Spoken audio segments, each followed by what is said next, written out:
Devocional bíblico Jesus is Life para hoy. Con un abrazo fraterno les damos la bienvenida para continuar en el estudio del libro de Primera de Crónicas, capítulo 21, El mejor abogado. David levantó la vista y vio que el ángel del Señor estaba entre el cielo y la tierra con su espada desenvainada, extendida sobre Jerusalén.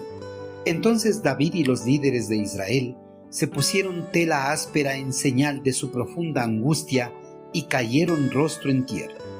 David le dijo a Dios: soy yo quien pidió el censo, soy yo el que pecó e hizo el mal, pero estas personas son tan inocentes como ovejas. ¿Qué han hecho? Oh Señor mi Dios, que tu enojo caiga sobre mí y mi familia, pero no destruyas a tu pueblo. Después de las grandes victorias sobre sus enemigos, el corazón de David se envaneció. El orgullo se apoderó de su ser. Dominado por el orgullo, el monarca hebreo ordenó a sus oficiales realizar un censo poblacional de todo el reino.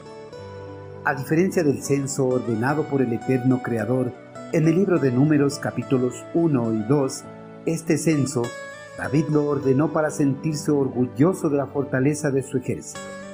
Al determinar su poder militar, estaba comenzando a confiar más en este poder que en la fuerza de Dios. Existe una línea muy delgada entre la dependencia que confía en el poder de Dios y la soberbia porque Dios lo ha usado para grandes propósitos. El orgullo de David ofendió de gran manera al eterno Creador, razón por la cual decretó su juicio. Dios le dio a elegir a David qué castigo afrontar por su pecado. El castigo que eligiera afectaría también a todo el pueblo. A pesar de que el pueblo no era culpable del pecado de su monarca, tendría que afrontar el castigo de Dios. El pecado tiene un efecto de dominó. Una vez que se ha cometido un pecado, lo siguen una serie de consecuencias que no solo afecta al infractor, sino a todas las personas que están alrededor de él. El eterno Creador había enviado una terrible plaga sobre Israel, la cual había acabado con la vida de miles de habitantes del reino, pero el juicio no había terminado. Faltaba que el ángel descendiera para destruir la ciudad de Jerusalén. David, al levantar sus ojos, vio una visión terrorífica. Vio al ángel con una espada desenvainada extendida contra su amada Jerusalén. El monarca y los que estaban con él se postraron sobre sus rostros, cubiertos de telas ásperas en señal de humillación, arrepentimiento y aflicción por sus ofensas. Se postraron en adoración a Dios, cuyos juicios son insondables e inescrutables sus caminos. Ante la terrible situación que se avecinaba para su reino, el monarca hebreo, postrado en oración, clamó a Dios, reconoció su pecado y pidió que el castigo de su falta no recayera en su reino, sino solo en su vida y la de su familia. David amaba a su reino y no quería que sea destruido por su culpa. Él estaba dispuesto a asumir el castigo que se merecía por su pecado. Por lo general, cuando las personas quebrantan alguna ley, huyen del lugar tratando de evitar el castigo. No les importa si algún inocente es castigado erróneamente por sus faltas.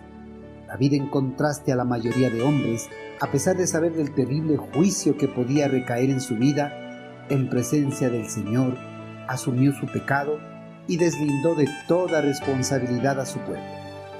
Queridos hermanos, David, al ver el terrible juicio que se avecinaba sobre su reino, en oración al eterno Creador abogó por su reino, para que el castigo de su pecado no recayera en ellos, sino solo en él y en su familia. Cristo Jesús, al ver el castigo que se avecinaba sobre el mundo pecador, abogó ante su Padre, para que el castigo no recayera sobre el mundo, sino sobre él. Jesús, a pesar de no haber cometido pecado, por amor al mundo, asumió los pecados del mundo y recibió la ira de Dios. Hermanos, qué ánimo nos da en todas las circunstancias saber que nosotros también tenemos un Rey que aboga por nosotros para con el Padre.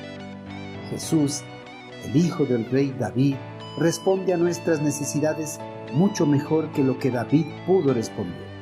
El justo aboga por nuestra causa delante de Dios Padre al señalar la evidencia irrefutable de su vida inocente y la expiación perfecta que hizo por su amarga muerte.